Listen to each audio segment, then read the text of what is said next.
Cowboy, it's been a minute. It's been a minute. It's been so long that people actually started DMing us being like, hey, what's up? Y'all gonna talk about music anymore? And we were like, nope, we did. Not hibernating. At the same time, the break and the natural 2020 that happened to all of us gave us a really good chance to just sit and make real sure that we were doing what we wanted to do with these conversations, that we're doing a good job, that we're paying respect to these artists and these records, and paying respect to the people who take time to listen to this podcast. And so 40 plus episodes in, counting the Tune Dig Radio run we did last year, I mean, I think it's fair to say that we're more convinced than ever that great music has this nearly uncanny ability to teach us things. It teaches us about ourselves. It teaches us about our community, the world that we live in. And I think we're more convinced than ever that if we approach music with an open mind, that we'll actually learn more of ourselves. And I think that's become a kind of a snowball effect in our conversations as we've gone along. Just if you pick up music and use it as a lens to look at things, for better or for worse, it shows you things that we don't really know how to talk about or unearth otherwise. Yeah. When we have run this in our like offline conversations through the prism of who cares, nothing matters, that's been the answer that's kind of revealed itself again and again, as we've actually learned and grown and gotten better in the process. And it's introduced us to new people and certainly taught us new things and shown us new ways of looking at the world. No doubt. And for what it's worth, too, it's not always comforting to do things that way. Often it's not, if we're doing it right. And I think we're trying to do more of that on purpose, which I'm really happy about. Looking at moments in music history actually doesn't always make you feel better. I would say for me, there have been a number of moments like this as we've recorded these episodes. But last year, the death of John Lewis, and combining that with what we were already doing with music, which was how can music be used to motivate people internally and to motivate people externally to take action, to be staring at music that taught us how to do those things throughout history, and to learn about John Lewis at the same time was a lot. And so I think even though that was painful, it's exactly why we should be talking about music, right? Because to your point, there may have been no initial premise beyond music is worth talking about. And we're going to learn more if we do it, and we do it genuinely, and we connect with each other. Yeah. How do we learn to speak the universal language better? So case in point of this trauma living itself out, season 5 of this podcast, we'd always planned and wanted to do deep dives into important and influential records. We had planned for this season, like we always have, right, to have a conversational style. That's something that we do differently and on purpose. There are a lot of places to go get interviews with an artist, or to go hear a couple of dudes give offhand comments about the album they just listened to for the first time. Or for one person in a sterile room to meticulously dissect every story that has anything to do with 6 degrees away from the music or the music theory itself. So we hit pause on this season, even though we've had it planned for a while. And we did a special run of Tune Dig Radio episodes. Honestly, just looking back on it, I think we're just trying to get the lead out. How can we keep talking about music in this really evolving situation in 2020? I have been sharing, in particular, the sampling episode so much. It's nice to now have that artifact and be like, this is the most me music thing there is. Here it is. So if nothing else, 2020 gave me a self-curated playlist of 11 hours of music that was sampled in hip-hop songs. So I finally did that. That was my sourdough starter. Thank you for giving that to yourself, Kyle. Thank you, and you're welcome to myself. We've got 9 episodes this season. We're going to roll out an episode every other Friday at midnight, like we have been doing for a while now. And the first episode we're going to start with is the Allman Brothers' self-titled debut. And this one is definitely for the Dwayne fans. Sometimes I feel,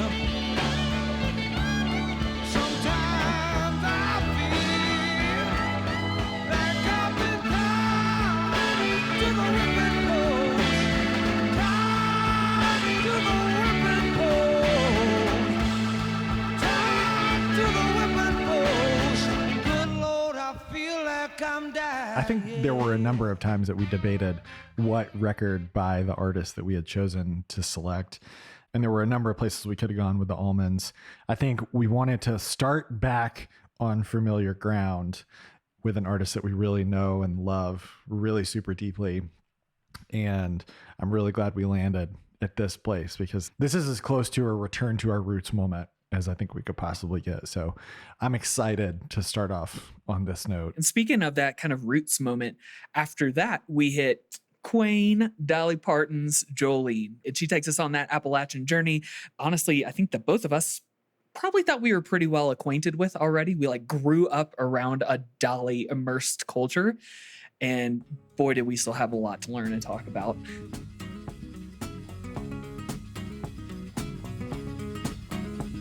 Jolene, Jolene, Jolene, Jolene, I'm begging of you, please don't take my man. Jolene, Jolene, Jolene, Jolene, please don't take him just because We've been doing our research and preparing for the episodes this season and listening more deeply and getting better at deep listening than we were when we started this podcast. Whereas the first 2 seasons were about just getting to talk about some of the records we loved and knew best. And then the next batch, season 3, seemed to be artists that were making like grand statements or finding their voice, people like Sturgill Simpson or Janelle Monáe or Frank Ocean.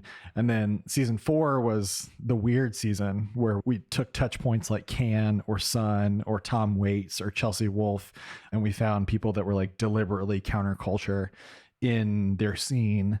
This is the season where we thought we knew something and it was worth reinvestigating or recontextualizing or expanding our own knowledge. And I also think that some of these pairings are really interesting, especially Dolly to the next one. Yeah, coming out of Dolly and going into that next episode, we're just going to open up the seriousness release valve and just squeeze the sides a little bit. We can talk about Melvins and specifically the Melvins in the 90s and specifically Stoner Witch. And it's specifically Stoner Witch because this band has been releasing music since literally we were born as little babies, and they're still releasing music now. We had the hardest time trying to pick a Melvins record. 1, because there are so many of them, and 2, any different album would have a significantly different thesis or context. I think arguably with the Melvins, there's no right or wrong answer. To even ask the question is to be wrong. I hope you enjoyed dividing by 0 with us on that one. We'll spell boobs on the calculator.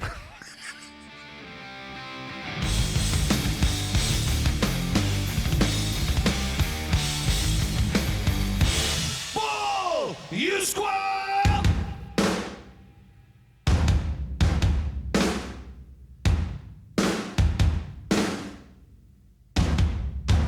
Going from there, we head down to the Mississippi Delta to learn about the blues from none other than Son House. And that is how I would describe our rediscovery of this record that we love, is just learning about the blues from Son House, who I would at this point just say is your favorite blues guitarist's favorite blues guitarist, if your favorite guitarist is any good. This is where it comes from. And I mean, this is as personal as it gets, right? The blues are my favorite music, period.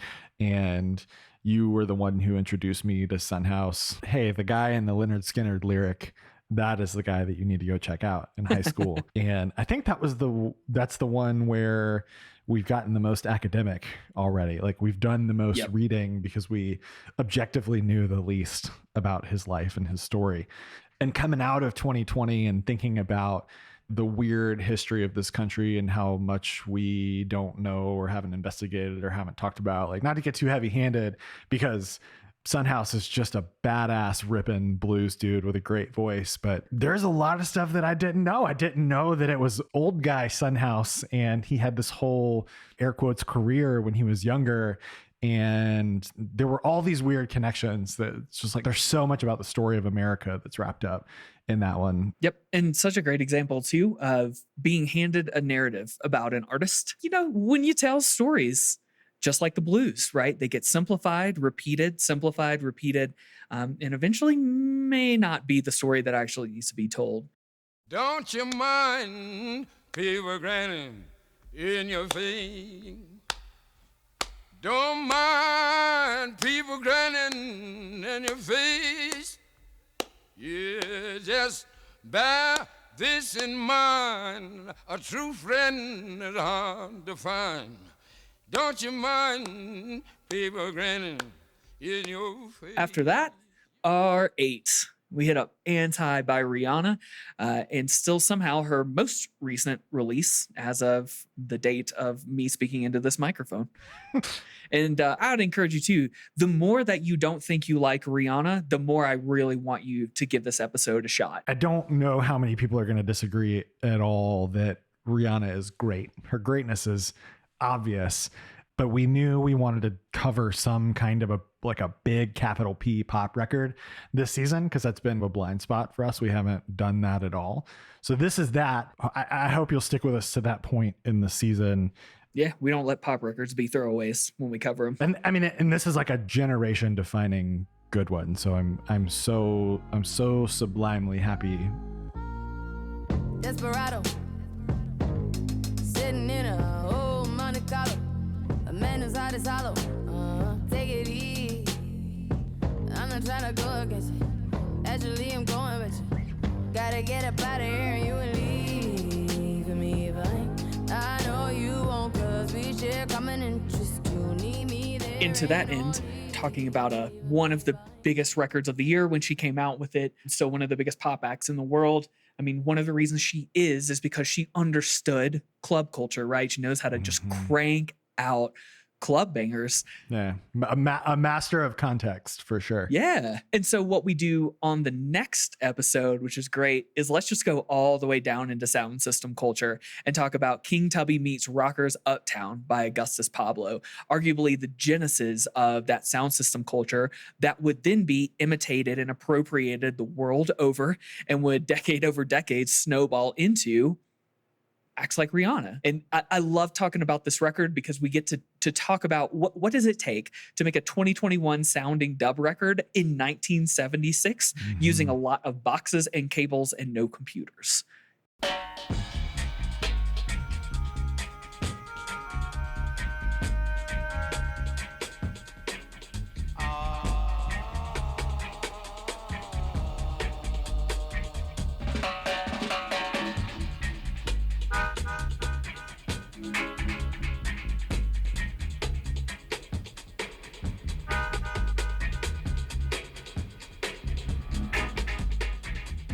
To find the connection between Rihanna and John Lydon of the Sex Pistols and Joy Division and like the Strokes, the rabbit hole goes a lot deeper.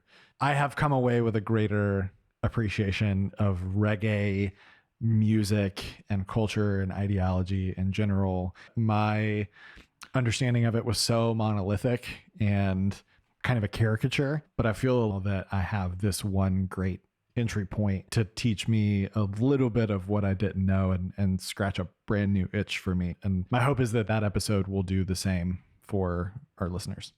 Speaking of what's it take to make a 2021 sounding record in 1976, what would it take to make a 2045 sounding noise record in 2012? We're going to talk about the bizarro world of Death Grips via The Money Store, which is probably the best place we can ask people to dip their toe into the quicksand, oily pool of Death Grips. And if Death Grip scares the shit out of you, then let this be the episode where you look back fondly or otherwise on the small moment that was blog culture and like the little Wild West fragmented how do I find music moment of 10 years ago that might as well have been 100 years ago. Maybe the events of the past year or so leave you feeling like you need a soundtrack for dystopia, and this is that. Yep.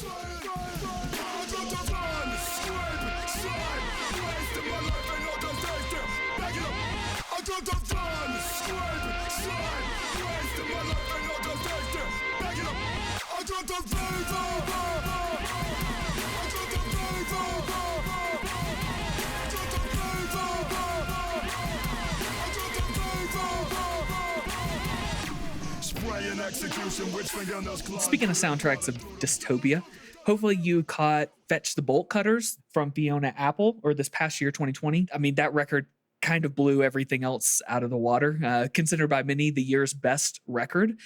But we want to take you back to her debut, Title, and honestly unearthed like a bunch of stuff that got left in the 90s, but specifically how good this record is. Full stop, period.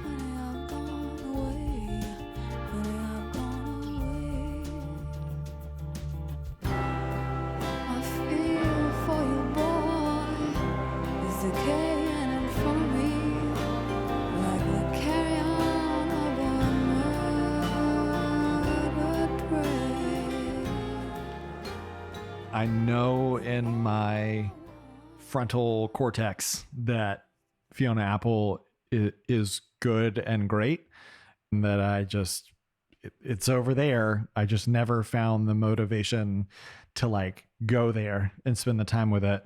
And I'm a believer now. I hope that there in this season are at least one or two moments where you've maybe been right outside the pool waiting to dip a foot in with an artist, and we can make you jump in the deep end by spending an hour or so with us, like picking out some really small, incredible moments, or just expanding your idea of what is cool about it. So we're going to end the season then, speaking of expanding your idea of what you believe is cool.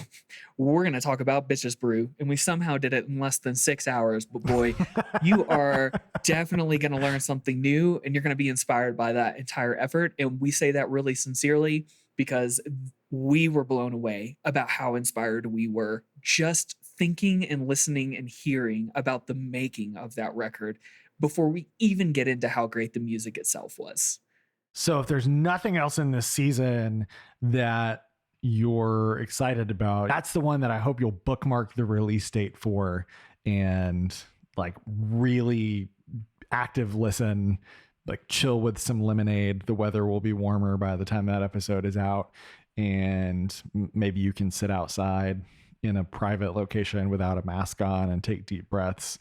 This will not only expand your vocabulary and context around music, but this is a record that will expand your mind, period. Like if you need a creative jolt, if you need to be reinvigorated about the world and what it means to be inspired, we swung for the fences this time, and it was a 500 footer.